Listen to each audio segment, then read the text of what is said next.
एक लड़की अपने दोस्तों के साथ एक तूफान में फंस जाती है, जहां दुर्भाग्यवश उसके दोस्त मारे जाते हैं। इसके बाद वह ठान लेती है कि इस समस्या की जड़ को खत्म करेगी। क्या वह इसमें सफल हो पाएगी? कहानी की शुरुआत होती है 5 छात्रों से जो साइंटिस्ट बनने जा रहे थे। उन सभी का नेतृत्व एक लड़की जिसका नाम केट है कर रही थी, और बाकी 4 उसके दोस्त थे। ये लोग मौसम साइंटिस्ट थे, यानी ऐसे साइंटिस्ट जो मौसम की स्थिति के बारे में जानकारी रखते हैं। यहाँ केट एक वीडियो बना रही थी और कहती है कि मैंने एक रासायनिक द्रव्य तैयार किया है जिससे हम तूफान में बीज छोड़ने वाले हैं, क्योंकि इस रासायनिक द्रव्य की मदद से हम तूफान को रोक सकते हैं। इसके बाद ये सभी लोग अपनी गाड़ियों के साथ आगे बढ़ने लगते हैं। जब ये लोग तूफान के पास पहुंचते हैं, तब केट का एक दोस्त जिसका नाम जावी था, पीछे अपनी गाड़ी रोक देता है, क्योंकि वह यंत्रों को सक्रिय करने और तूफान का माप लेने वाला था। वहीं केट और बाकी साथी रासायनिक कैन्स के साथ आगे बढ़ते हैं। जैसे ही ये लोग तूफान के करीब पहुंचते हैं, सब कुछ धुंधला होने लगता है। इससे केट थोड़ी घबरा जाती है, लेकिन तभी वह देखती है कि तेज हवा उनकी ओर बढ़ रही है, जो इतनी तेज थी कि सारे कैन्स पलट जाते हैं। ये देख सभी लोग गाड़ी से बाहर निकलते हैं और सारे कैन्स खोलकर रासायन को बाहर छोड़ देते हैं। अब जैसे ही तूफान तेज गति से आता है और कैन्स से टकराता है, रासायन तूफान में मिल जाता है। ये देख केट और बाकी सभी खुश होते हैं और वापस जाने लगते हैं। इसी बीच यंत्र भी सक्रिय हो जाते हैं और माप लेना शुरू करते हैं, लेकिन हम देखते हैं कि तूफान रुकने के बजाय और तेज हो गया है, जिसने तबाही मचानी शुरू कर दी। इसी बीच जावी भी तूफान का माप लेने लगता है और कहता है कि रासायन का तूफान पर कोई प्रभाव नहीं पड़ा। यह सुनकर वे अपनी गाड़ी की रफ्तार का परीक्षण करते हैं और वहां से भागने लगते हैं। भारी चीजें उनकी गाड़ी सेट कराने लगती हैं। इसके बाद एक गाड़ी उनकी गाड़ी सेट कराती है। वे जल्दी से बाहर निकलते हैं और उनके सामने वाले पुल के नीचे दौड़कर छुपने लगते हैं। जब केट का एक और दोस्त ऊपर जा रहा था, तो भारी चीजें आकर उससे टकराती हैं, जिससे उसकी भी मौत हो जाती है। केट और उसका एक और दोस्त ऊपर चढ़ने लगते हैं, लेकिन तूफान अभी भी तेज था, रुकने का नाम नहीं ले रहा था, जिसमें उसका एक और दोस्त भी उड़कर मर जाता है। अब वहां सिर्फ केट बची थी। वह एक भारी चीज पकड़कर वहीं रुक जाती है। कुछ घंटों बाद जब तूफान रुकता है, केट बाहर आती है। हर जगह तबाही का मंजर था, जिसे देखकर केट बहुत परेशान और दुखी हो जाती है। अब इन लोगों या मौसम विभाग को इस बात का अंदाजा नहीं था कि यह तूफान इतना बड़ा और खतरनाक होगा और पूरे शहर को अपनी चपेट में ले लेगा। इस घटना में केवल केट और जावी ही बचे थे। इसके बाद हम 5 साल बाद का समय देखते हैं, जहां केट न्यूयॉर्क में रह रही थी और मौसम विभाग में रिपोर्टिंग का काम करती थी। उसने अपना पुराना घर छोड़ दिया था, क्योंकि उस घटना में अपने दोस्तों को खोने के बाद वह टूट चुकी थी, और उस घर में रहने से उसे अपने दोस्तों और उस पूरी घटना की यादें आती थी। अब एक दिन जावी केट के ऑफिस में उससे मिलने आता है। वह कहता है, मुझे एक प्रोजेक्ट में तुम्हारी मदद चाहिए। मैंने अपनी कंपनी में एक ट्रैकिंग सिस्टम बनाया है। इस सिस्टम की मदद से हम तूफान की जानकारी को एक अलग तरह से जान सकते हैं और ये जानकारी सभी को दे सकते हैं। तब केट उसकी मदद के लिए मान जाती है और वे दोनों जापान के बीच में जाकर वहां की स्थिति की सारी जानकारी जब वे वहां पहुंचते हैं, तो जैसे ही वह यहाँ आता है, मिलवाता सब उसका पीछा करते हैं। एक बहुत मशहूर इन्फ्लुएंसर वह यहाँ आता है, जिसका नाम टाइलर था। फिर वह केट के पास आता है और उससे बात करने की कोशिश करता है। केट उससे बात करने में रुचि नहीं दिखाती, इसलिए वह वहां से चली जाती है और जावी के पास आ जाती है। इसके बाद केट, जावी और उनकी पूरी टीम तूफान वाली जगह के लिए निकलती है, लेकिन हम देखते हैं कि टाइलर और उसकी टीम भी उनका पीछा कर रहे होते हैं। अब टाइलर की कार जावी की कार के बहुत करीब से निकलती है, जिसमें जावी के पास एक गेट था। जल्दीबाजी में जावी की कार एक तरफ हो जाती है, जिससे वे अपनी टीम से अलग हो जाते हैं। ये दोनों तूफान के पास पहुंच चुके थे। तूफान और भी भयानक होता जा रहा था, इसलिए वे जल्दी से गाड़ी से उतर जाते हैं। जावी अपने उपकरणों को सक्रिय करना शुरू कर देता है, जबकि केट तूफान को देख रही थी। अब उसका तूफान का डर फिर से बढ़ने लगता है। ये देखकर वह बहुत घबरा जाती है और जावी से वापस चलने के लिए कहती है। वह काफी समय ले रहा था, इसलिए वह अपना काम अधूरा छोड़कर वापस आता है, लेकिन इससे जावी को केट पर बहुत गुस्सा आता है। तभी हम देखते हैं कि टायलर अपनी टीम के साथ एक मजेदार कार में तूफान के बीच से गुजरने लगता है। वह कार को पूरी तरह सुरक्षित करने का फैसला करता है ताकि उसे खतरे से बचाया जा सके और उसका संतुलन बना रहे। इसके लिए वह जमीन में ड्रिल करके उसे सुरक्षित करता है ताकि कार पूरी तरह स्थिर रहे। फिर ये लोग तूफान के अंदर जाकर पटाखे जलाते हैं और खूब मजा करते हैं। दूर से केट और जावी भी उन्हें ऐसा करते हुए देख रहे थे। वे भी बहुत हैरान थे। अब देखते ही देखते शाम हो जाती है और ये लोग एक होटल में जाते हैं। टायलर और उसकी टीम भी उसी होटल में रुकी थी जहां वे पहली बार केट से मिलते हैं। केट उनसे बात करना शुरू करती है। पता चलता है कि इस टीम के हर सदस्य को तूफान के बारे में काफी जानकारी है। टायलर खुद भी एक बड़ा साइंटिस्ट है, जिसे जानकर वह बहुत हैरान होती है। अब जावी एक आदमी से मिलता है और जिन लोगों की संपत्ति तूफान में बर्बाद हो गई थी, उनकी जमीन वह उस आदमी को दिखाने लगता है जो एक डीलर था। अब टायलर केट से दोस्ती करने की कोशिश करता है। इसी बीच उन्हें एक और तूफान की खबर मिलती है। ये जानकर उनकी टीमें उस दिशा में निकल पड़ती हैं। थोड़ी दूर पर उन्हें अपने सामने दो तूफान दिखाई देते हैं। एक बहुत खतरनाक दिख रहा था, जबकि दूसरा इतना शक्तिशाली नहीं था। अब रिपोर्ट बनाने के लिए वे सभी शक्तिशाली तूफान की ओर जाने लगते हैं।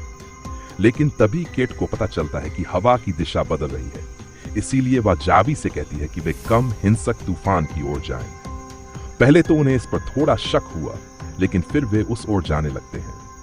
लेकिन हम देखते हैं कि जैसे ही हवा की दिशा बदलती है, तो जहां टायलर अपनी टीम के साथ था, वहां हवा चलने लगती है।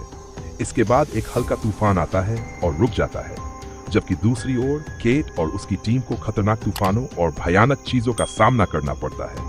लेकिन इस बार केट नहीं डरती। उसने साहस दिखाया और जावी का समर्थन किया। इस बार जावी अपने उपकरणों को सक्रिय करने में सफल हो जाता है। जब केट नक्शे को देखती है तो उसे पता चलता है कि आसपास का गांव भी तूफान के कारण भारी क्षति में है। ये जानकर केट बहुत दुखी होती है और अब वह ग्रामीणों की मदद करना चाहती थी। जब वह गांव के पास आती है तो देखती है कि टायलर पहले से ही अपनी टीम के साथ लोगों को खाना खिलाकर उनकी मदद कर रहा है। टायलर का एक कर्मचारी उसे बताता है कि हम अपनी चीजें बेचकर इन गरीब लोगों की मदद करते हैं। यह सुनकर केट का दिल टायलर की करुणा से भर जाता है।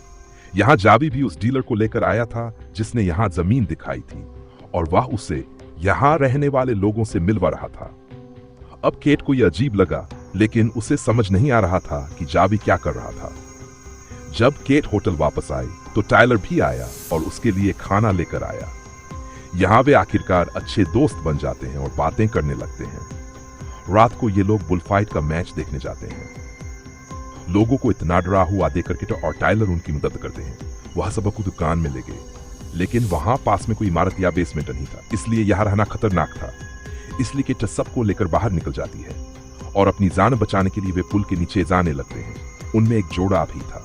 वे अपनी कार में बैठकर यहाँ से जाने लगते हैं, लेकिन तभी उनकी कार तूफान में फंस जाती है और वे मर जाते हैं। अब जहां सब पहले छिपे हुए थे, देखते ही देखते पूरी दुकान उखड़ जाती है। केट एक बच्चे और उसकी मां को पुल के नीचे छिपा रही थी, जबकि टायलर उस दुकानदार को बचाने जाता है जो फंसा हुआ था। लेकिन तभी एक कार उन लोगों से टकरा जाती है, जिससे दुकानदार तूफान में खिंच जाता है और उसकी मौत हो जाती है। अब कुछ घंटों बाद जब तूफान रुकता है, जावी डीलर को लेकर लोगों से मिलने आता है।